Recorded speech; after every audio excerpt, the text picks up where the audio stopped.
Ah, that's better. It sounds like you're playing.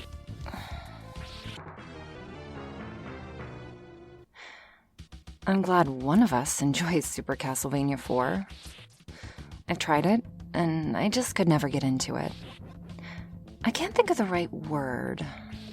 Gloomy, lethargic. Either way, I disagree with the AVGN.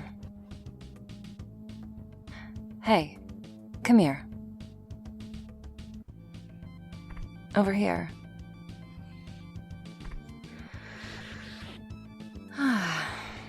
That's better.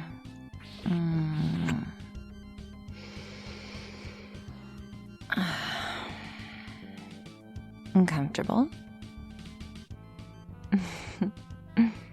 Me too.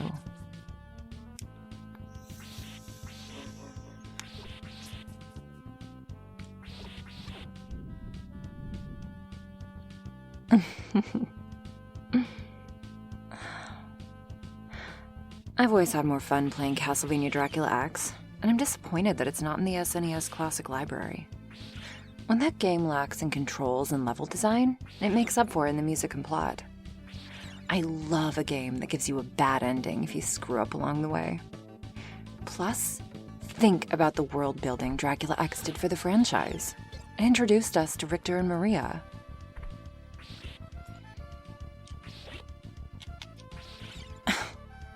You know exactly what I'm going to say to that.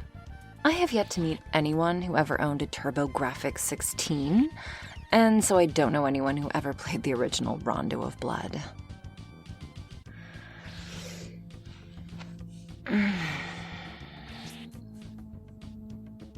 Yes, of course, Dracula X is an inferior port of Rondo of Blood, but it was still an important staple in the series. It's like the 90s Sailor Moon dub on Toonami. Of course it was inferior to the Japanese version with subtitles, but it still made so many of us into Sailor Moon fans. My point is, Symphony of Night doesn't happen without Dracula X, and, by extension, Rondo of Blood. Hey babe, would you pass me my plate? Thank you, honey.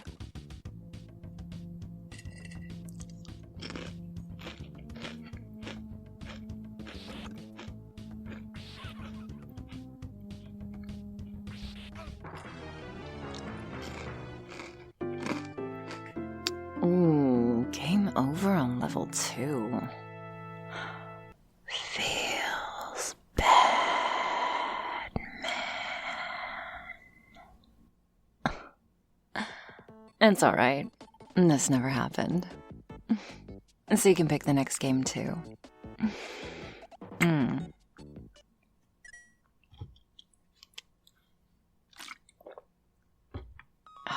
Now that's more like it. Legend of Zelda: A Link to the Past. We're tackling all of Nintendo's biggest cash cows today. Let's see where you are in your save file. Oh, okay. Looks like you've beaten the Desert Palace, and you have the Pendant of Power. Are you ready for Death Mountain yet?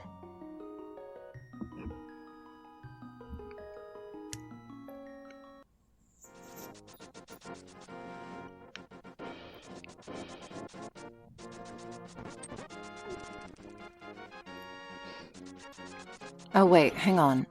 Can you bring up your inventory screen again? Alright, hear me out.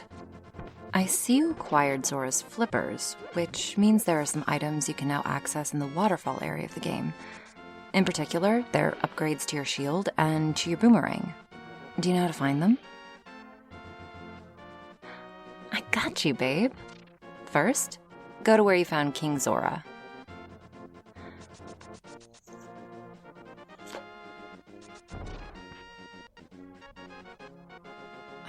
This is an epic adventure. I don't know how far you've gotten, so I'm not going to spoil what happens after you find all 3 pendants. But I didn't grow up with this game, and getting to play it now, I'm seeing how much I missed out on. I mean, I already knew that Zelda was as big to Nintendo as Mario. I remember those cheesy Zelda and Mario cartoon shows from my childhood, but playing the game now, I can see how the Super Nintendo cemented Zelda as an important franchise. Ocarina of Time doesn't happen without this game.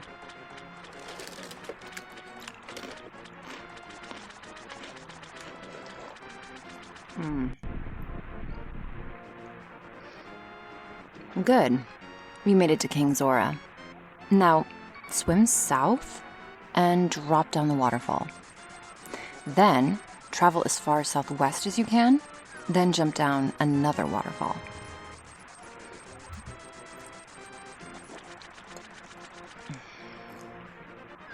Next, walk to the left side of the screen. And see this waterfall? This one is special. Hop into the water and swim into it. Yep, it's a secret cave. Here's what you do. You can throw objects into this pond. Every time you do, a fairy will appear, asking you if you dropped the item. Say yes, and the fairy will just give you back the item. The only two items that matter are your boomerang and your shield.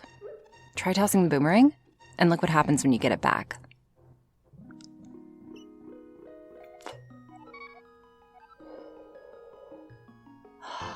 Look at that.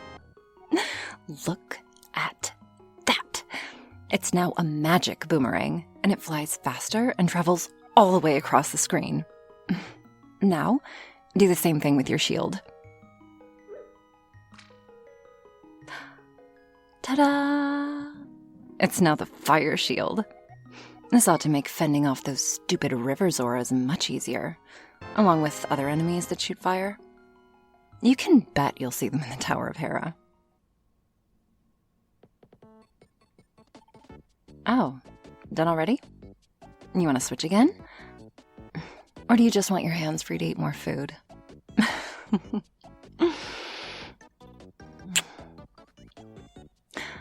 All right, here's one of my favorites, Kirby Superstar.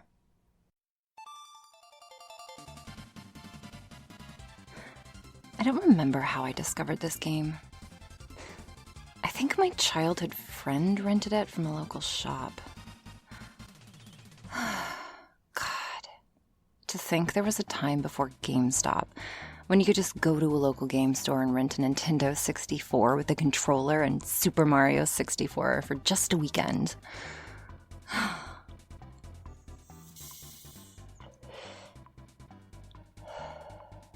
Anyway, all I remember is that when I played it with my friend for the first time, I was instantly addicted. I still remember the bright sunny day that my mom bought it for me. I rushed it home, turned on my system, and loaded the Dynablade stages. I binged so many hours on it. The colors and graphics are so beautiful, and Kirby's abilities give the player so much to explore. You know, it took me forever to realize you have to mash the D-pad to charge Kirby's plasma ability to the full power. On top of that, Nintendo marketed this game as Kirby 8-Pack, 8 games in 1. Most of the games are pretty short, but as a kid, I thought this game was massive, with lots to explore.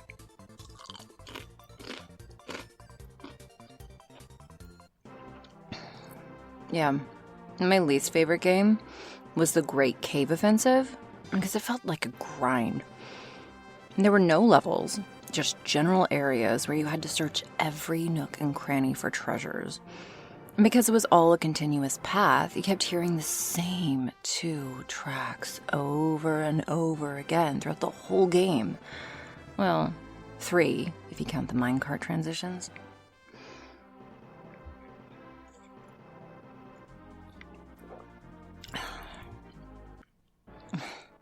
My personal favorite game was Revenge of Meta Knight. It felt like the closest this game got to being emo and edgy. Kirby is taking on a warship and its army all by himself. The tone and environments felt militaristic, and the music was fast and furious. The final duel with Meta Knight? To this day, I still take more hits against him than Mark's, and he has a less predictable attack pattern. And of course, the ending credits, driving home against the sunset. The mood is so bittersweet, like you've literally come down from the adrenaline of war. I love it. Oh? You never found all of Kirby's Copy Essence Deluxes on Milky Way Wishes? Which ones did you miss?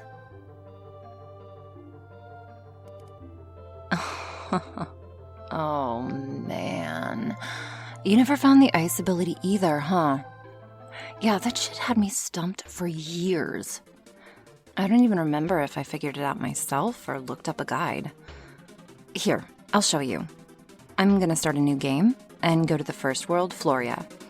You're not gonna believe how simple it was all along.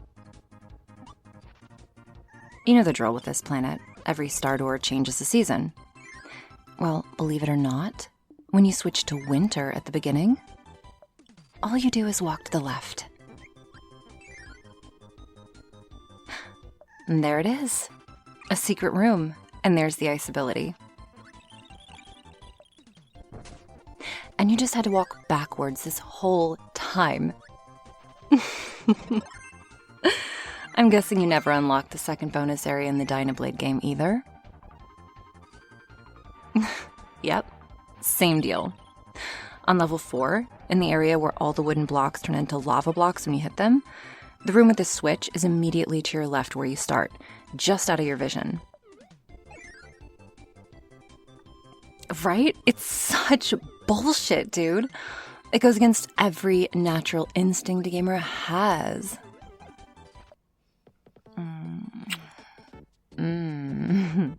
Thanks, babe. I've been there too. And that's why we get along so well. I'm loving this so much. You feel like playing one more? Oh, shoot. We have to take this. You'll get it? Thanks, Cupcake. Now remember, it's your turn when you get back.